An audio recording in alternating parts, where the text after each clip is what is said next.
Ngayon, ito naman ang panata laban sa mga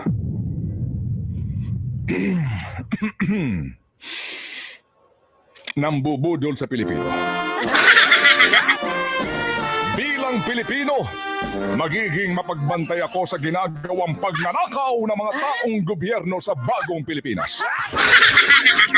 Bilang Pilipino, isisiwalat ko ng buong tapang at may dangal ang katiwalian at pagmamalabis ng mga taong nagpapanggap na mga lingkod bayan.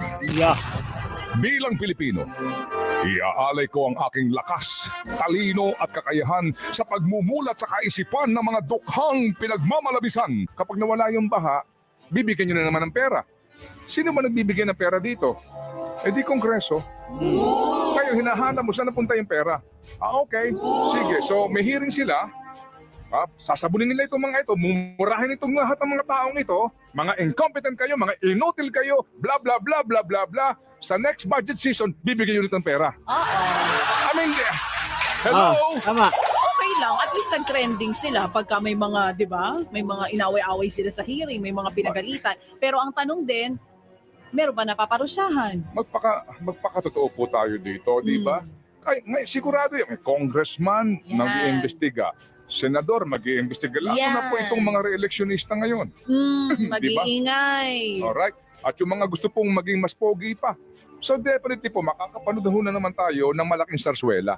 Ay, sinabi mo. Kasi wala naman pong accountability na nangyayari magmula noon hanggang ngayon Pagagalitan nila, mumurahin nila, katakot-takot at panghihiya, pero bibigyan pa rin po ng pera sa next budget season. Wala namang taon na ninyo binigyan ng pera yan Oo. Pero bago ho ninyo bigyan ng pera, kayo ba nagtanong ano na nagawa mo? Alright, magandang araw sa inyo mga kababayan. Muling nagbabalik, Boy Sardinas. No? Sino ba itong news anchor na talaga naman ay batikan na sa pagiging anchor? No? At ay meron siyang binanatan mga kababayan. Reaction natin to. Bago tayo magsimula mga kababayan, paki-like mo na yung ating video. Kung pwede, paki-subscribe mo naman. No? Muling nagbabalik ang driver ni Tol J. Guevara. Di ba? Okay. So mga kababayan, simulan natin to, panoorin natin to Tapos gawa natin ng reaction. At ay talaga naman mabiwindang kayo na naman sa mapapanood nyo sa ating video. Mga kababayan, ayun, Ted Filon yan, man. So, simulan natin. Pasok, idol. Nagkamali man tayo ng inidolo. Wag. Ayan nagkamali man. Sino ba nagkamali? Lahat tayo nagkamali, mga kababayan. Di ba? Lahat ho tayo nagkamali ng inidolo na binoto natin. Talaga namang lahat ng mga kababayan natin ng sambayan ng Pilipinas talaga naman tumakbo ng pagiging presidente itong ating si BBM, Pangulong Marcos, no? Ay sumaya ang lahat. Talaga naman sumaya lahat, di ba? Dahil unang-una, mga kababayan, ang pangako niya, 20 pesos na kilo ng bigas. Ngayon, anak ng tepaklong. So, talaga naman, nabalitaan nyo ba yan? Yung sabi, pag nanalo si Marcos, kukunin niya yung ginto sa ibang bansa at para dadalhin sa Pilipinas, para ang buong Pilipinas umahon. Umahon sa kumunoy. Umahon ba kayo mga babayan? No? Parang lalo tayo na nalugmok itong video na to mga babayan ay ilalabas ni Idol kung ano ang pagkatao talaga nitong si BBM. Okay? So, simulan na natin to mga babayan Naka-like na kayo Pag hindi kayo nag-like, nire-regla talaga ako. Sige, diretso Idol. Na tayong muling magpapabudol. Veteran news reporter Ted Filon, pinatamaan si President Bongbong Marcos Jr. Umabot na sa mahigit sa 5 million views across social media platform ang naging patama di umano ng veteran journalist na si Ted Filon sa administrasyon ni President Marcos Jr.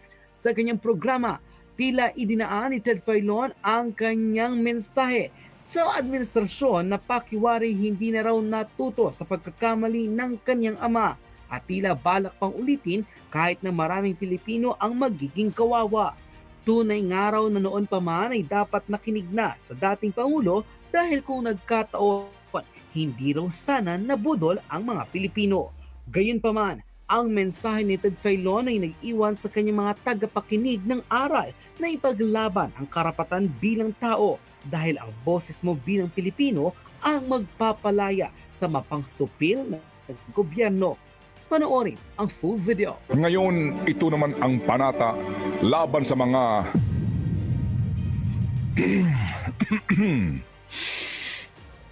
nambubudol sa Pilipino. Bilang Pilipino, magiging mapagbantay ako sa ginagawang pagnanakaw ng mga taong gobyerno sa bagong Pilipinas. Bilang Pilipino, isisiwalat ko ng buong tapang at may dangal ang katiwalian at pagmamalabis ng mga taong nagpapanggap na mga lingkod bayan. Yeah. Bilang Pilipino, iaalay ko ang aking lakas, talino at kakayahan sa pagmumulat sa kaisipan ng mga dukhang pinagmamalabisan at nililinlang ng mga taong nasa likod umano na sinasabing bagong Pilipinas.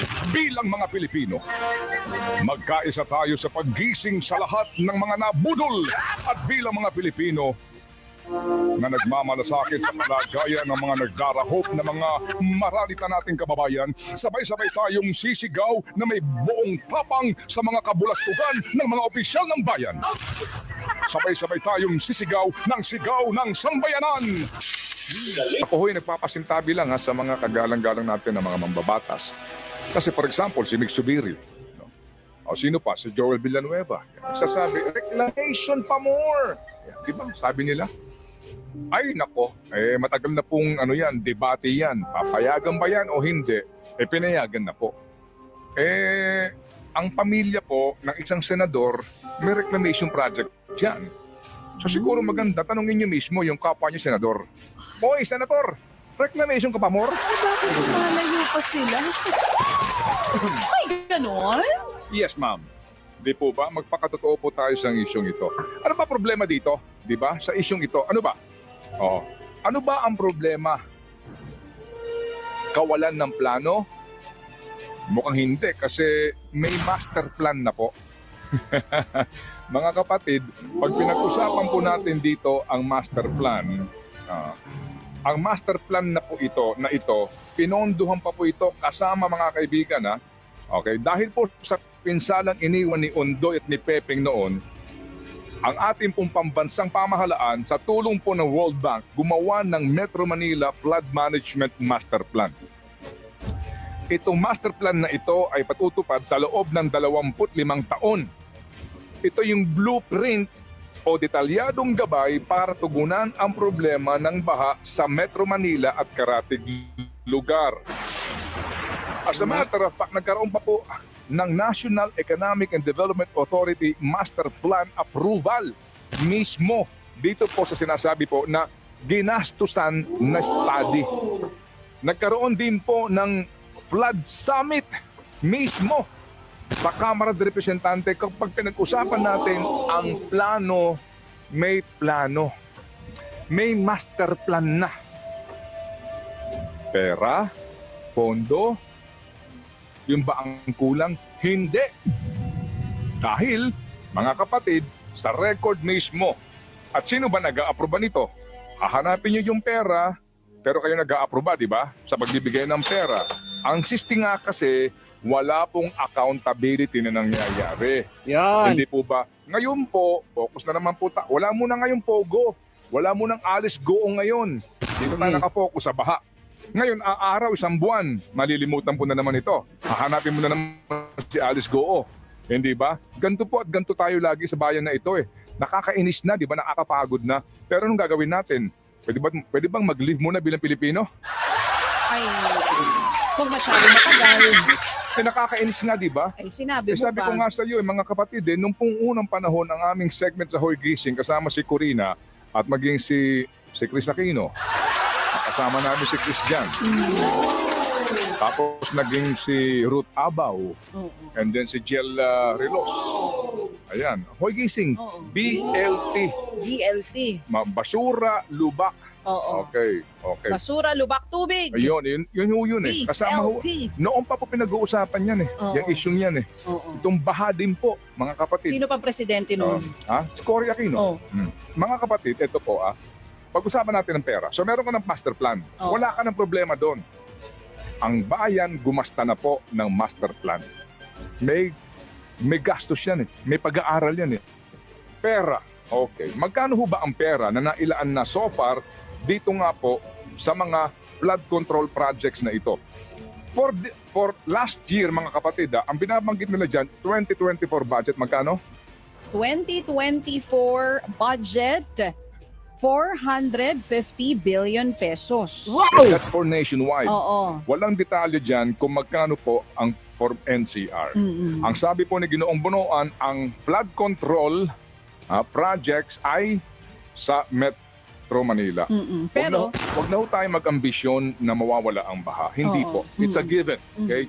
It's a given dahil po sa una, mga kapatid, una, ang ilang mga bayan sa Metro Manila lubog na. Tumataas po ang tubig sa dagat, lubog na po ang ilang mga bayan, at talaga po may mga bayan na Botas, Malabon, yan ho yan. Yan Malolos na yan, Hagonoy na yan. Opo, hindi na po yan makakaahon sa baha. Ang pinag-uusapan lang po dito ay yung pong hindi na ho pagtaas pa ng tubig.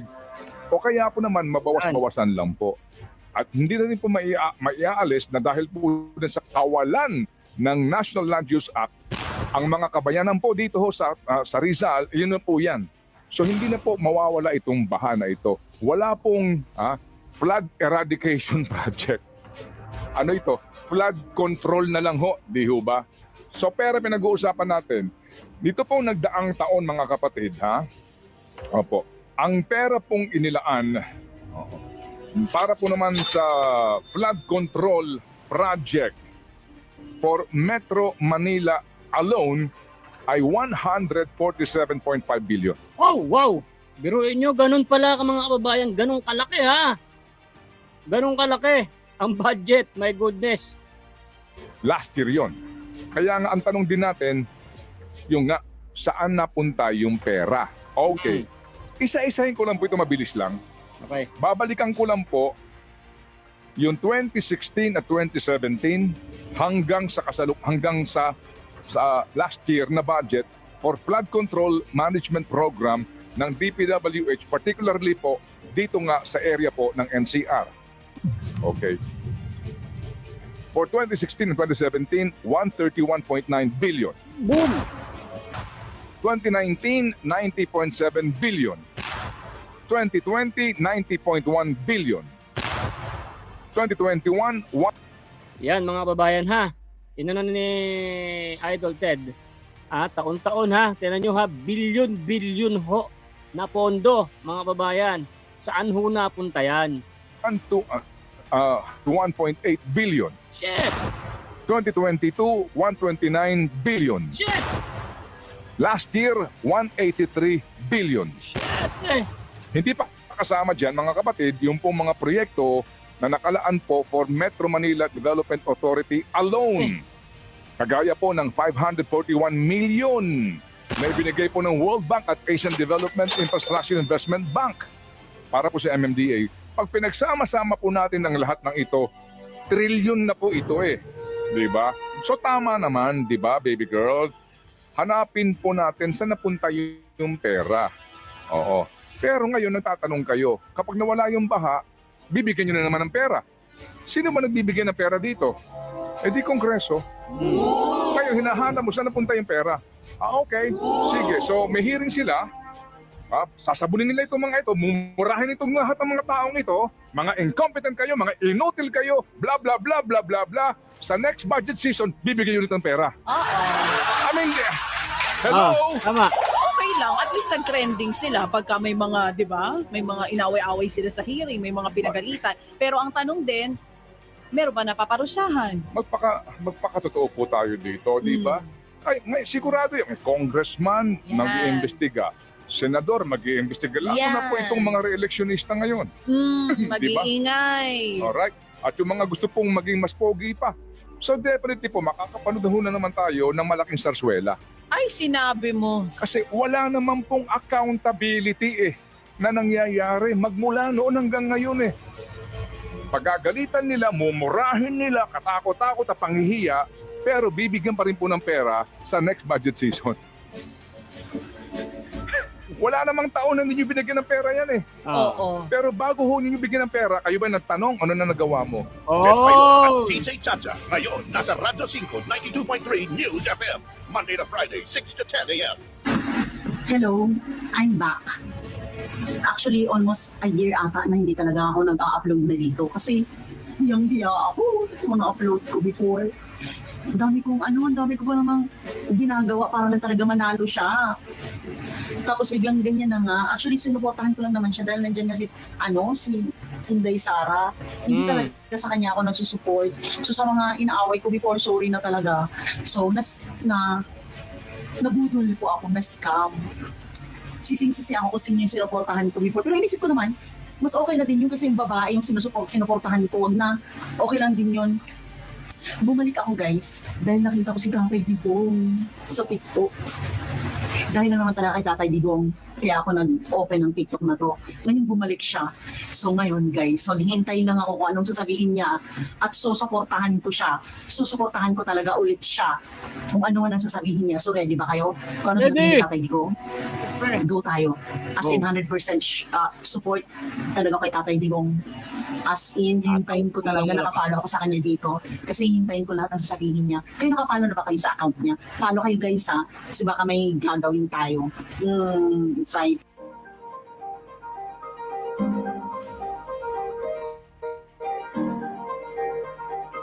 Alright. So yun mga babayan, napanood nyo ha. Kita nyo naman yung siniwalat ni Idol Ted Filon. Bilyon-bilyon ho taon-taon ha. So ibig sabihin ho nito, kada taon, kunyari ngayong taon na to, meron hong bilyon, no? Bilyon na project. Okay? Hindi po milyon bilyon So nasan yung ginawa nila? Okay, wala rin accountability. Pero itong si Vice President Sara Duterte sa maliit na pera, no? Ay talagang pinupukpok nila. Alam nyo kung bakit mga kababayan? Kasi takot sila pagdating ng panahon si Inday Sara, Vice President, pag yan ang naupo or si Tatang Digong, yari talaga sila. Kaya lahat ng mga paninira ay gagawin po nila para po ipagtakpan yung mga pangungurakot po nila sa bansang Pilipinas. Kaya mga babayan, wag po tayong papadala no, sa mga tamis ng mga sinasabi ng mga halimaw ng bansa. Okay? So, yan, sa mga hindi pa nakakapanood, kita nyo ha, ganun ho kalaki ang project ng pondo para po sa mga ganyang paggawa para maano nga daw yung baha nandyan na palagi. Yung mabawasan. Pero nasaan napunta yung mga pera na yan? Yan ang tanong, mga babayan. Ako hindi ko rin alam kung sino ba talaga ang nagbulsa niyan. Pero syempre, alam na natin yung mga nakupo, di ba? So, yun guys, sa nakapunod dito, maraming salamat po Kung hindi ka pa naka-like, naka-subscribe dito kay Boy Sardinas, itong maliit ng bahay. Maraming salamat sa mga magpo 400 na nadagdag sa ating subscribers. Maraming salamat. So, tuloy-tuloy lang po tayong magre-reaction. Kasama natin ang Banateros Brothers at iba pang mga DDS vloggers. No? Sana pa-support niyo po kami. At lagan nyo ko yung panonoorin kasi nag-upload kami araw-araw. Maraming salamat po. God bless. Bye-bye.